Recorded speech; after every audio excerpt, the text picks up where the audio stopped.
Assalamualaikum warahmatullahi wabarakatuh. Alhamdulillah wassalatu wassalamu ala Rasulillah.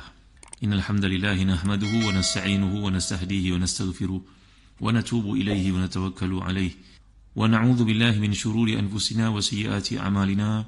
May yahdihillahu fala mudilla lahu wa may yudlil fala hadiya lahu. Allahumma salli wa sallim wa barik ala Muhammad wa ala ali Muhammad kama sallaita wa sallamta wa barakta ala Ibrahim wa ala ali Ibrahim fil alamin innaka Hamidum Majid. Amma ba'd. Muslim-muslimat yang dimiliki Allah sekalian, alhamdulillah, syukur pada Allah sekali lagi. Saya nak ajak tuan-tuan untuk merenungi tadabbur kuliah di lembayung Al-Quran ini menerusi ayat yang ke-27 dalam surah Ar-Rum. Bagi tuan-tuan memiliki tafsir Ibn Katsir, turun muka jilid yang ke-7, muka surat 230. A'udzu billahi minasyaitanir rajim. Wa huwa alladhi yabda'ul khalqa thumma yu'iduhu wa huwa ahwanu 'alayhi wa lahul mathalul a'la fis samawati wal ard wa huwal azizul hakim. Dan dialah yang menciptakan manusia dari permulaan, kemudian menghidupkannya kembali, dan menghidupkan kembali itu lebih mudah baginya, dan baginya sifat yang maha tinggi di langit dan di bumi, dan dialah yang maha perkasa lagi maha bijaksana. Peringatan tentang permulaan penciptaan, bahawa Allah yang memiliki segala-galanya telah kita lihat sebelum ini menerusi tafsir surah Al-Ankabut. Ada tuan-tuan masih lagi ingat ketika saya bawakan kepada tuan-tuan ayat ke-19, A'udzubillahi minasyaitanir rajim. Awalam yarau kaifa yubdi'ullahu al-khalqa thumma yu'iduhu inna dzalika 'ala Allahi yasir. Maknanya perkataan ahwan yang telah kita jelaskan sebelum ini, dia merujuk kepada bukannya satu perkara yang bersifat ismu tafdhil, maknanya ada bandingan, satu ni sukar, satu ni mudah, satu ni lebih mudah daripada lain. Tidak. Di sisi Allah Ta'ala, Zat yang Maha Agung itu, khitab yang ditujukan kepada manusia adalah menggunakan kadar logik untuk penerimaan akal mereka. Kerana ayat ini juga dibacakan Nabi SAW kepada puak musyrikin yang banyak dalihnya, banyak alasannya. Jadi peringatan tentang kuasa Allah SWT ini, bahawa Zat yang Maha Agung, Allah SWT ni mampu menjadikan segala sesuatu itu semudah ucapannya kun fayakun. Dan kun fayakun pun telah saya huraikan dalam kuliah menerusi tadabbur surah Yasin sebelum ini, bahawa yang merujuk kepada satu perkara untuk kemudahan kefahaman manusia, bahawa segala yang Allah kehendaki itu berlaku tanpa ada skala masa yang menentukannya. Jadi ahwan ini menarik juga kalau kita lihat sekali lagi pandangan para ahli tafsir, contohnya Al-Imam Samin Al-Halabi dalam tafsirnya yang terkemuka itu Ad-Durrul Masun, bahawa perkataan ahwan yang dimaksudkan ini, kalau kita lihat waqila inna dhamir fi alaihi laisa aidan Allah, bahawa perkataan wahwa ahwanu alaihi ini, kalau kita belajar bahasa Arab, ni dhamir alaihi ni kembali kepada mana ni? Biasanya dari sudut kaedah ataupun dari sudut undang-undang polisi, kita belajar nahwu dalam bab bahasa Arab, maka dhamir ni akan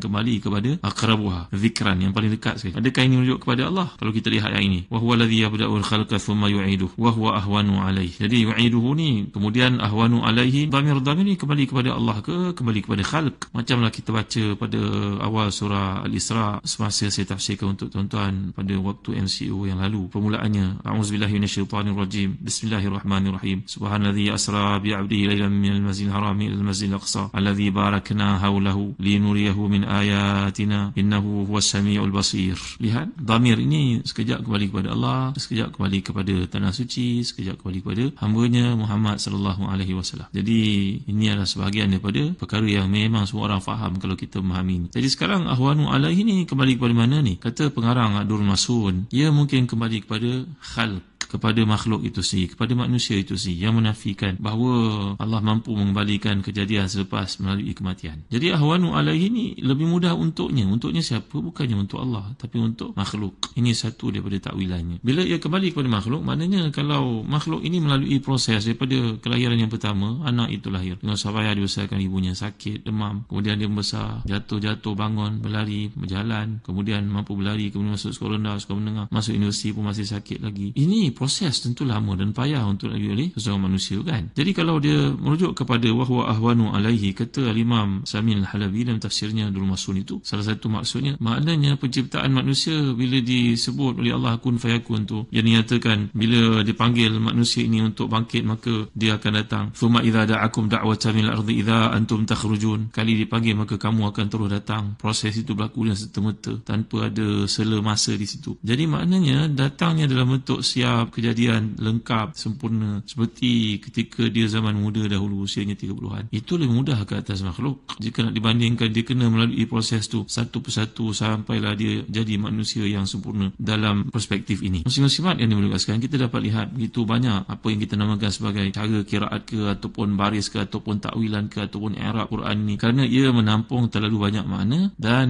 penampungannya kepada makna yang berbagai itu rupa-rupanya melengkapkan kefahaman yang sangat komplit dan sangat holistik terhadap kuasanya Allah SWT. Sebab itu kita dapat lihat Allah menyatakan dalam ayat yang lalu bahawa Allah SWT ini adalah apa yang kita gambarkan tentang sifat Allah SWT, walahul mathalul a'la. Maknanya dalam apa bandingan yang dikemukakan itu, laisa kamitslihi syai', kita takkan mampu untuk memahami apa yang dikehendaki oleh Allah dengan sedalam-dalamnya, kerana begitu teliti penggunaan maksud yang dikemukakan di sini, mencakup berbagai-bagai bentuk kefahaman ataupun perkara yang nak dibawakan itu. Dan saya telah huraikan dalam kuliah lalu bagaimana perkataan walahu man fis samawati wal ard kullu lahu qanitun. Jadi kunut dalam bahasa Arab ini kullu harfin min Quran yuzkaru fihi al-qunut fahuwa bimakna ta'ah. Maka semua perkataan kunut dalam Quran itu merujuk kepada perkataan ketaatan kepada Allah tanpa pilihan, dan telah kita huraikan bentuk-bentuk ketaatan. Walaupun manusia dalam setengah keadaan engkar kepadanya, tetapi sebenarnya manusia ini tidak ada pilihan yang banyak. Cuma diberi pilihan dalam perkara-perkara beragama sebagai contohnya, dalam perkara berkaitan kehidupan sebagai contohnya. Selain daripada itu, kematian, penyakit, memang manusia tidak dapat menghindarinya. Bahkan ketika matinya manusia seperti dinyatakan, maka ketika itu barulah dia sedar untuk dia kembali dan melaksanakan segala perintah Allah SWT,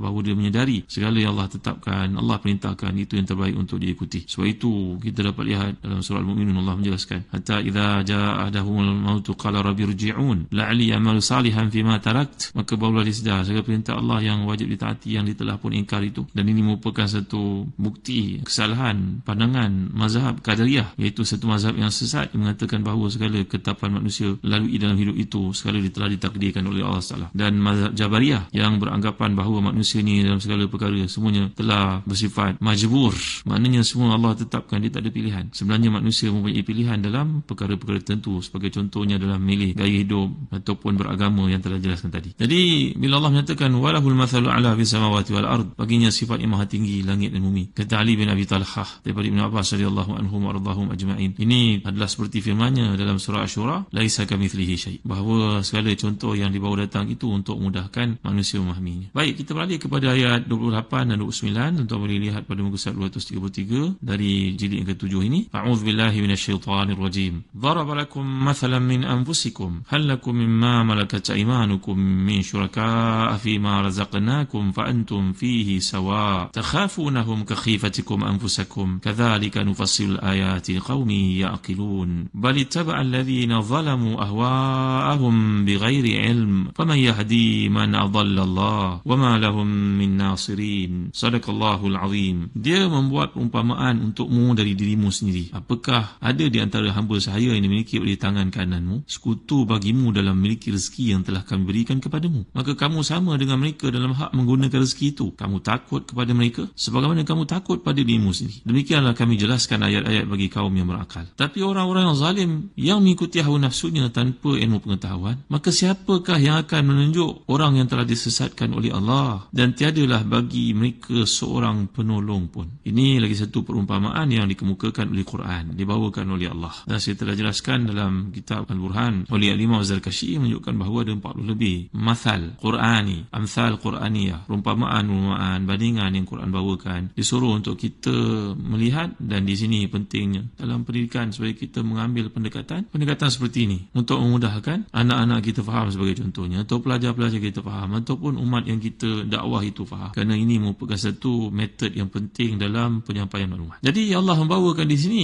untuk orang musyrik yang menyembah selain daripada Allah, yang menjadikan untuknya pelbagai bentuk sekutu, itu dewa, patung, berhala sebagainya. Ini satu tafsiran yang menarik. Padahal mereka mengakui bahawa sekutu-sekutu Allah berupa berhala dan patung-patung itu adalah semuanya berasal daripada milik Allah sepenuhnya. Dia buat patung itu daripada batu ke, daripada kayu ke, yang telah kita bincangkan, wathan ke, sanam ke, maka semua itu berasal daripada kayu, batu, yang semuanya milik Allah SWT. Jadi demikian itu bagaimana mereka berkata, aku penuhi panggilanmu, tiada sekutu bagimu. Ni orang Arab dahulu, mereka mengatakan labbaik Allahumma labbaik, labbaik la syarika lak labbaik illa syarikan tamlikuhu wa ma malak. Kami mengucapkan talbiyah waktu melakukan ibadah haji. Ni orang jahiliah dahulu, bahawa mereka mereka mengatakan, kami menyahut panggilan-Mu wahai Tuhan, ya Allah, kami mengakui tiada sekutu bagimu kecuali sekutu-sekutu yang Kau sendiri buat. Engkau miliki mereka itu, mereka tidak milikimu. Inilah orang Arab jahiliah zaman dahulu. Kita lihat kitab-kitab tafsir bin Jarir Tabari sebagai contohnya, tafsir Qurtubi, tafsir bin Atiyah, Baghawi, maka menjelaskan tentang sifat orang Arab jahiliah. Mereka mendakwa Allah Taala itu memiliki sekutu yang Allah sendiri tetapkan, tapi bukan Allah tetapkan, mereka pula yang tetapkan. Jadi bila Allah bawakan sini firman-Nya, darabalakum mathalan min anfusikum, Allah bawa perumpamaan ini untuk diri kamu sendiri. Contoh-contoh yang lalu sebagaimana penciptaan manusia itu supaya Allah memperlihatkan kepada hamba ni untuk dia menyedari perkara yang berlaku sekitarnya bermula daripada dirinya sendiri. Apakah ada di antara hamba saya yang dimiliki oleh tangan kanan? Orang Arab ni dipanggil hamba saya sebagai imam malakat aimanukum, bahawa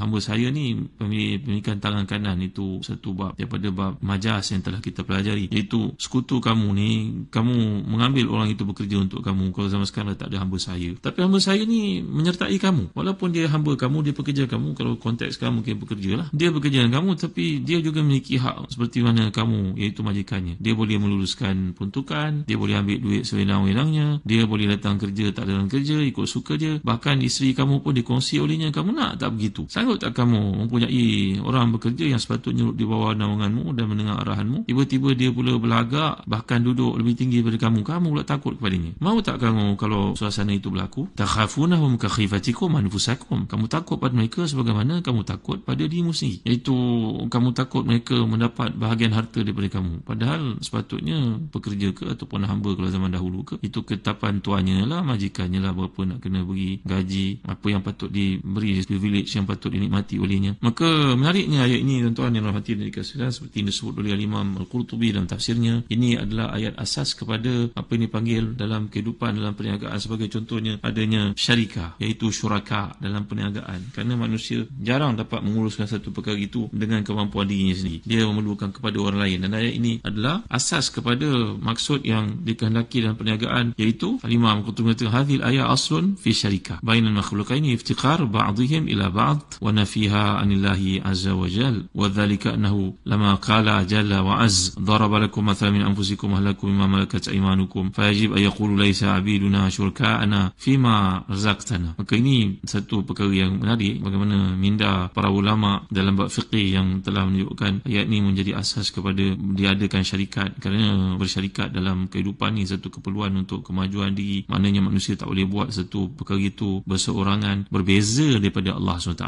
kerana Allah SWT Hayyun Qayyum. Sebab itu ketika Nabi SAW kata kepada para sahabat, tahu tak kamu apakah ayat yang paling agung daripada Al-Quran? Mereka menjawab, Allah wa Rasuluhu a'lam, Allah dan Rasulnya lebih mengetahui. InsyaAllah perkara ini akan saya uraikan yang kuliah akan datang. Wallahu a'lam, wa sallallahu ala sayyidina Muhammad wa ala alihi wa sahbihi wa baraka wasallam. Alhamdulillahi rabbil alamin, wa barakallahu fikum. Wassalamualaikum warahmatullahi wabarakatuh.